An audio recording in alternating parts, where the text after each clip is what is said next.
Breaking news bikin geger. Pelatih Jerman dan Inggris U17 di luar dugaan desak FIFA usut tuntas dan beri hukuman berat soal kabar pencurian umur di timnas Zambia U17.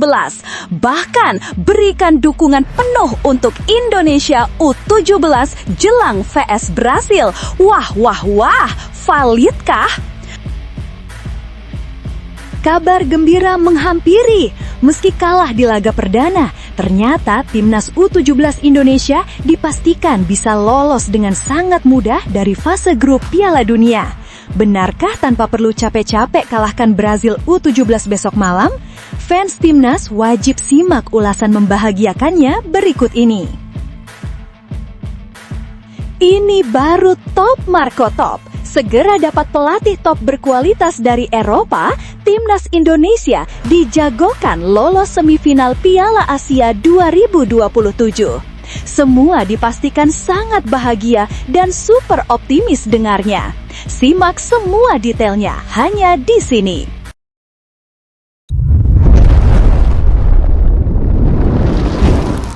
Sebelumnya mohon subscribe channel ini dulu supaya nggak ketinggalan berita terupdate Timnas Indonesia. Suasana grup H Piala Dunia U17 2025 di Qatar memanas setelah laga perdana yang kontroversial.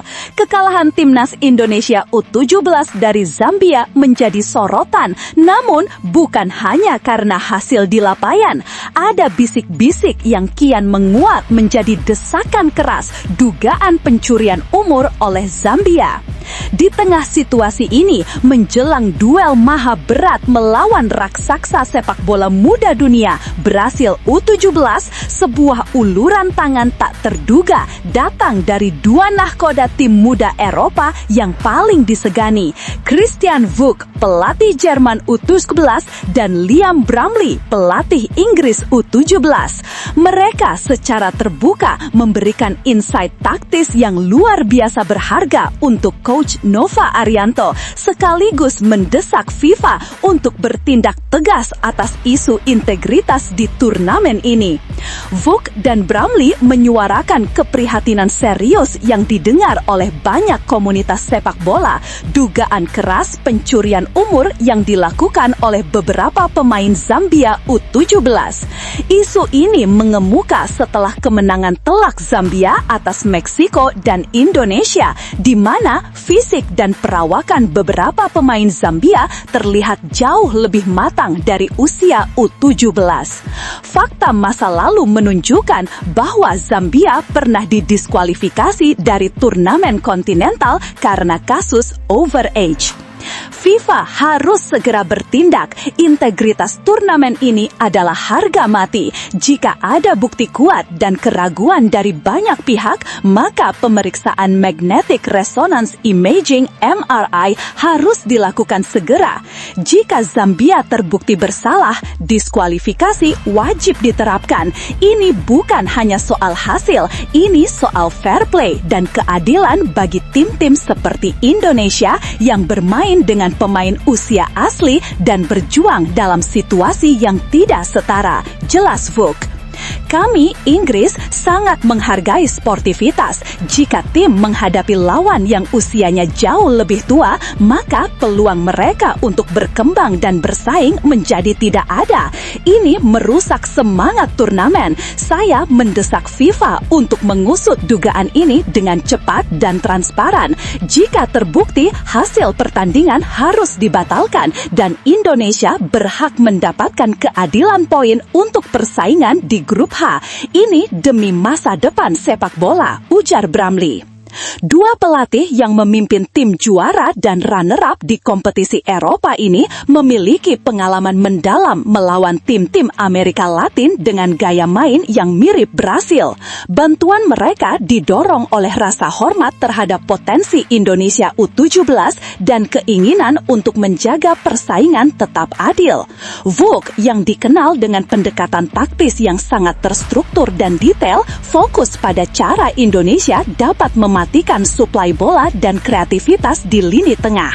Saya sangat menghargai kerja pelatih lokal Indonesia, Nova Arianto. Mereka menunjukkan disiplin yang baik dalam struktur 3-4-3 mereka. Namun, melawan Brasil, kedisiplinan tidak cukup. Anda butuh keberanian yang sangat cerdas. Saya melihat Indonesia memiliki pemain bagus di lini tengah. Mereka harus menjadi poros penghancur, tegas Vuk. Bocoran Vuk, Brasil akan selalu membangun serangan melalui double pivot dan dua fullback yang sangat tinggi. Indonesia harus meniru gegenpressing atau tekanan balik di lini tengah dalam 5 detik bola hilang. Jangan biarkan playmaker Brasil menerima bola dengan pandangan luas. Target Anda bukan menguasai bola. Target Anda adalah mengontrol ruang dan membuat Brasil gelisah, tegas Vuk. Di sisi lain, Brumley dengan filosofi sepak bola Inggris yang modern dan cepat menyoroti pentingnya memanfaatkan wingback Indonesia sebagai senjata serangan balik yang mematikan. Brasil cenderung meninggalkan ruang besar di belakang fullback mereka saat menyerang. Ini adalah kelemahan klasik mereka di level usia muda karena fokus mereka hampir 80% pada serangan.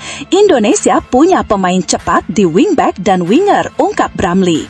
Bocoran Brumley, Indonesia harus berani menarik dua winger Brasil atau fullback mereka yang tinggi ke garis pertahanan Anda. Begitu bola direbut oleh salah satu gelandang, umpan harus langsung dan secepat mungkin diluncurkan ke ruang di belakang bek sayap Brasil. Itu akan memaksa bek tengah Brasil keluar dari posisinya, menciptakan lubang yang bisa dimanfaatkan oleh striker Anda. Kejutan terbaik Indonesia adalah gol kilat seperti saat mereka mengalahkan Korea Selatan di Piala Asia U17. Mentalitas itu harus dibawa. Besok malam, dengan semangat yang baru, dengan bocoran taktis dari dua pelatih top Eropa, dan di tengah harapan akan keadilan FIFA, Timnas Indonesia U17 akan menghadapi salah satu ujian terberat dalam sejarah mereka. Brasil mungkin kuat, mumpuni, dan memiliki gaya main yang indah, tetapi Indonesia memiliki apa yang tidak dimiliki Brasil: semangat underdog yang tak pernah menyerah, disiplin taktis ala Nova Arianto, dan dukungan fanatik dari seluruh negeri. Ingatlah saat Indonesia U17 berhasil mengalahkan Korea Selatan U17 di Piala Asia. Saat itu mereka bermain di luar prediksi dengan taktik yang cerdas dan keberanian yang luar biasa. Tidak ada yang meminta kemenangan mutlak, namun Indonesia bisa menargetkan hasil imbang 1-1 atau bahkan kemenangan tipis 1-0 melalui skema set piece atau counter attack kilat. Dengan saran dari Vuk untuk mematikan lini tengah dan usulan Brumley untuk mengeksploitasi flank Brasil, bukan mustahil bagi Garuda Muda untuk menghadirkan kejutan besar yang akan menggemparkan seluruh Qatar dan Eropa. Ayo Indonesia, terapkan strategi Eropa, lawan raksasa Amerika Latin dan ciptakan sejarah di tanah Arab. Namun tunggu dulu, setelah admin telusuri secara mendalam bahwa berita di atas adalah karangan belaka dan hoaks, ini sebagai edukasi supaya penonton lebih jeli dalam memilih berita.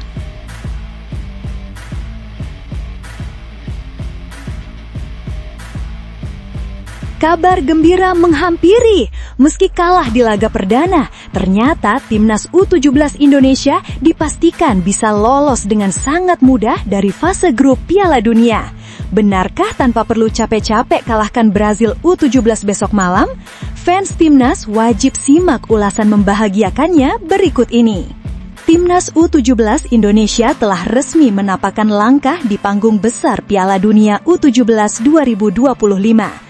Turnamen ini bukan sekedar kompetisi biasa, melainkan ajang yang mempertemukan bakat-bakat terbaik dari seluruh penjuru dunia. Sebuah ruang pembuktian, sebuah tempat di mana mental, kualitas, serta karakter pemain muda diuji di level tertinggi. Namun, perjalanan Garuda Asia tidak dimulai dengan hasil yang diharapkan. Pada laga perdana Grup H, Indonesia harus menyerah dengan skor 1-3 dari Zambia. Meski demikian, duel tersebut menunjukkan bahwa Indonesia tidak kalah dalam semangat bertanding. Mereka tampil berani, mencoba membangun permainan, dan bahkan mencetak gol lebih dulu.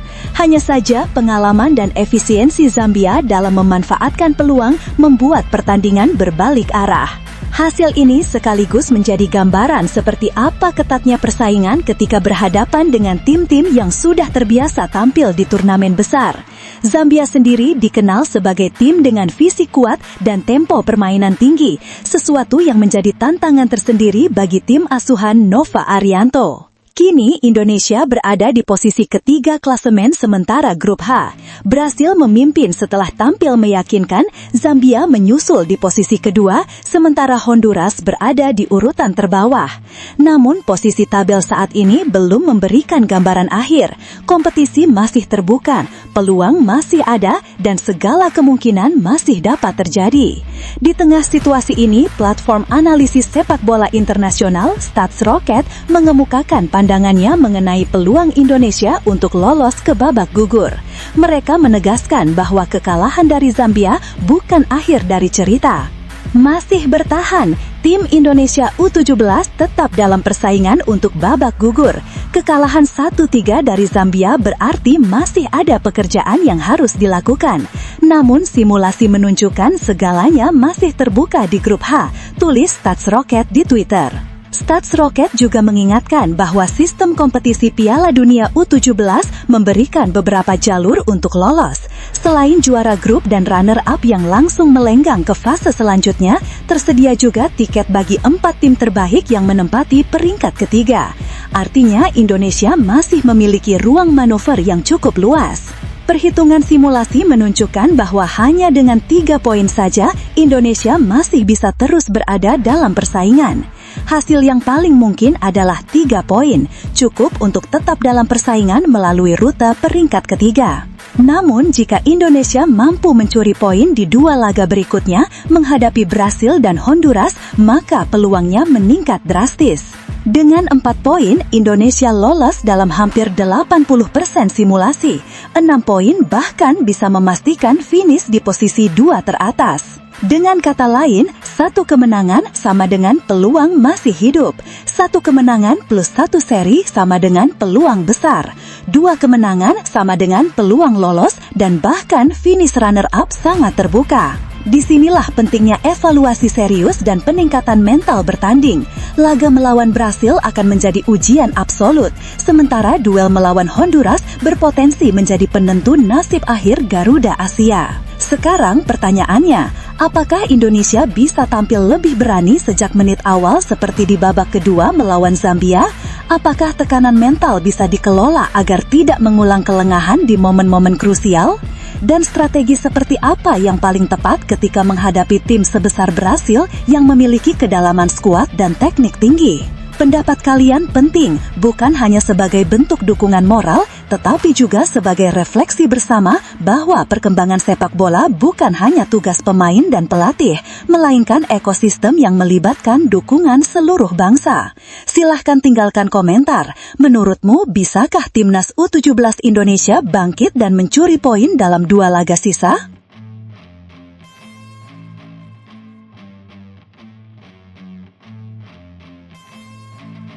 Ini baru top Marco Top. Segera dapat pelatih top berkualitas dari Eropa, timnas Indonesia dijagokan lolos semifinal Piala Asia 2027. Semua dipastikan sangat bahagia dan super optimis dengarnya. Simak semua detailnya hanya di sini. Perjalanan sepak bola Indonesia terus memunculkan optimisme dari berbagai kalangan. Salah satunya datang dari penasehat Semen Padang, Andre Rosiade, yang menilai timnas Indonesia memiliki peluang besar untuk berbicara banyak di kancah internasional dalam beberapa tahun ke depan, terutama di ajang Piala Asia 2027. Andre Rosiade menyampaikan keyakinannya bahwa timnas Indonesia berpotensi melaju hingga babak semifinal Piala Asia 2027.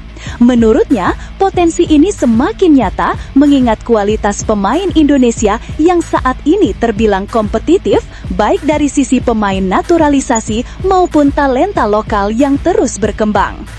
Kita memiliki banyak pemain bagus, baik itu pemain naturalisasi maupun pemain lokal. Tinggal pelatihnya yang ada dapat mengoptimalkan. Saya percaya kalau pelatihnya berkualitas, lalu mau mengenal kultur sepak bola dan berdomisili di Indonesia, pasti hasilnya bagus, kata Andre Rosiade. Ia kemudian menegaskan bahwa ada 2 target realistis yang bisa dicapai Timnas Indonesia dalam beberapa tahun ke depan. Pertama, Piala AFF 2026 bisa kita ambil juara. Kedua, tentu Piala Asia 2027. Paling sial kita bisa masuk perempat final Piala Asia 2027. Kalau semangat pemain bagus dan pelatihnya oke, saya percaya Indonesia bisa masuk semifinal Piala Asia 2027. Asalkan tidak bertemu Jepang di babak sebelumnya, tegas Andre Rosiade. Pernyataan Andre menyoroti satu hal penting, Jepang. Tim berjuluk Samurai Biru dianggap sebagai kekuatan terbesar Asia saat ini. Dominasi Jepang bukan sekedar asumsi, melainkan fakta lapangan. Indonesia sendiri merasakan langsung perbedaan level tersebut ketika 2 kali kalah di babak ketiga kualifikasi Piala Dunia 2026 zona Asia dengan skor 0-4 dan 0-6. Bahkan pada FIFA Matchday Oktober 2025, Jepang mencuri perhatian dunia setelah mengalahkan Brasil 3-2, sebuah kemenangan yang mempertegas status mereka sebagai tim papan atas Asia sekaligus pesaing global.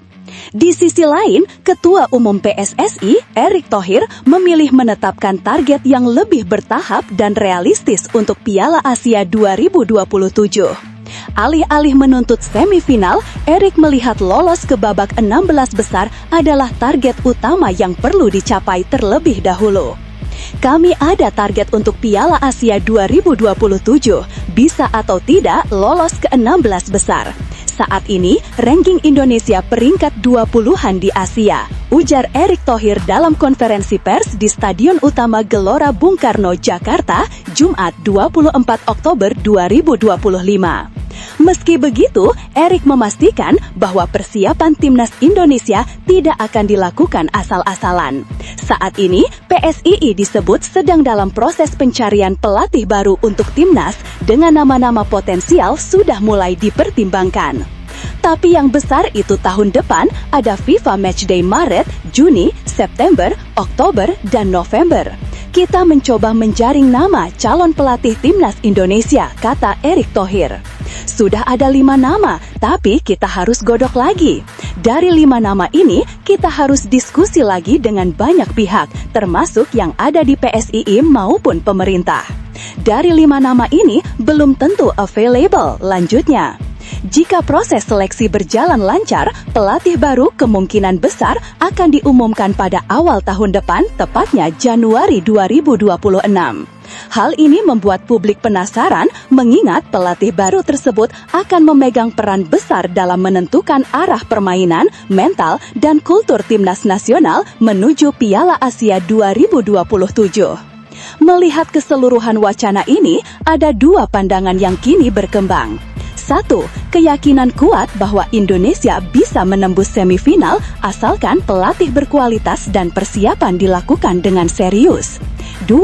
Pandangan realistis bahwa yang terpenting adalah langkah awal lolos 16 besar lalu berkembang dari sana. Dari sini pembahasan kembali ke kita semua. Apakah Anda lebih sependapat dengan optimisme Andre Rosiade yang yakin Indonesia bisa bersaing hingga semifinal, atau lebih sepakat dengan pendekatan bertahap ala Erick Thohir?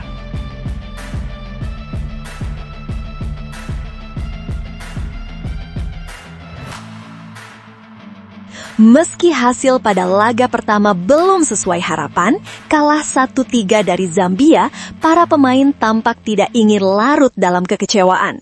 Salah satunya adalah Matthew Baker, sosok yang tengah menjadi sorotan karena kedewasaannya dalam menghadapi situasi sulit. Pertandingan melawan Zambia berlangsung di lapangan 7 Aspire Zone, Doha, Qatar, Selasa 4 November 2025 malam WIB. Garuda Asia sejatinya sempat tampil percaya diri setelah mencetak gol lebih dulu melalui Zahabi Ghouli.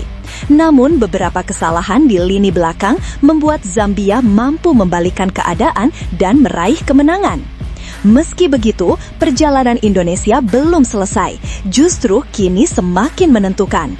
Karena pada Jumat 7 November 2025, Indonesia akan berhadapan dengan Brasil U17, tim yang dikenal sebagai raksasa sepak bola usia muda, pemegang tradisi panjang, dan selalu menjadi favorit dalam turnamen Piala Dunia U17. Terlebih lagi, Brasil memulai langkah mereka dengan kemenangan telak 7-0 atas Honduras U17. Hasil tersebut langsung menjadi penegasan bahwa Brasil datang bukan untuk sekadar bermain, tetapi untuk memburu trofi. Meski menghadapi situasi berat, Matthew Baker menunjukkan ketegasan mental yang luar biasa. Pemain yang berposisi sebagai bek tersebut tidak ingin kekalahan dari Zambia menjadi beban emosional bagi dirinya maupun rekan setimnya. Kami belum mempelajari banyak hal mengenai Brasil. Kami melangkah laga demi laga. Saya tahu bahwa nanti akan menjadi laga besar, kata Baker usai pertandingan. Baker menyadari betul bagaimana kualitas Brasil, negara dengan reputasi besar dalam urusan pengembangan talenta sepak bola. Namun pengakuan tersebut tidak datang bersama rasa takut. Ia menegaskan bahwa Indonesia tetap akan datang untuk bertanding, bukan sekadar bertahan. Brasil adalah negara sepak bola yang besar dan kami menyadari hal itu. Dan kami akan mencoba untuk melawannya karena ini sepak bola, jadi apapun bisa terjadi. Di sini terlihat cara pandang yang matang. Baker percaya bahwa sepak bola bukan permainan yang bisa ditebak. Selama 90 menit, siapapun berhak bermimpi, berjuang, dan membalikan prediksi dunia. Lebih jauh lagi, Baker menyampaikan bahwa status Brasil sebagai tim unggulan tidak boleh membuat Indonesia kehilangan keberanian. Hanya karena mereka berada di peringkat yang lebih tinggi daripada kami, bukan berarti kami bisa mengatakan mereka lebih baik dari kami. Tidak masalah, apapun bisa terjadi, sambung Baker. Ini bukan sekadar pernyataan motivasi, tapi sebuah refleksi. Indonesia sedang membangun identitas baru sepak bola usia muda, berani, terstruktur, penuh determinasi. Baker pun menegaskan bahwa perjalanan ini bukan hanya tentang laga melawan Brasil, tetapi tentang membangun masa depan. Itu menunjukkan betapa besar potensi yang negara ini miliki, dan di masa depan kita bisa menyaingi negara seperti Brasil, tutupnya. Dalam satu kalimat itu, Baker menyiratkan harapan besar bahwa generasi ini adalah awal dari sesuatu yang lebih besar. Pernyataan Baker seolah menjadi cermin atmosfer baru dalam timnas Indonesia U17. Tidak takut nama besar lawan, tidak ingin terjebak dalam trauma kekalahan, tidak mau dipandang sebagai tim kecil yang hanya jadi penggembira. Ini bukan sekadar mental optimistis, tetapi bentuk keyakinan identitas bahwa Indonesia memiliki bakat, struktur, strategi, dan arah pembinaan jangka panjang yang makin jelas. Baker pun menegaskan bahwa perjalanan ini bukan hanya tentang laga melawan Brasil, tetapi tentang membangun masa depan. Itu menunjukkan betapa besar potensi yang negara ini miliki, dan di masa depan kita bisa menyaingi negara seperti Brasil, tutupnya. Dalam satu kalimat itu, Baker menyiratkan harapan besar bahwa generasi ini adalah awal dari sesuatu yang lebih besar. Pernyataan Baker seolah menjadi cermin atmosfer baru dalam timnas Indonesia U17. Tidak takut nama besar lawan, tidak ingin terjebak dalam trauma kekalahan, tidak mau dipandang sebagai tim kecil yang hanya jadi penggembira. Ini bukan sekadar mental optimistis, tetapi bentuk keyakinan identitas bahwa Indonesia memiliki bakat, struktur, strategi, dan arah pembinaan jangka panjang yang makin jelas.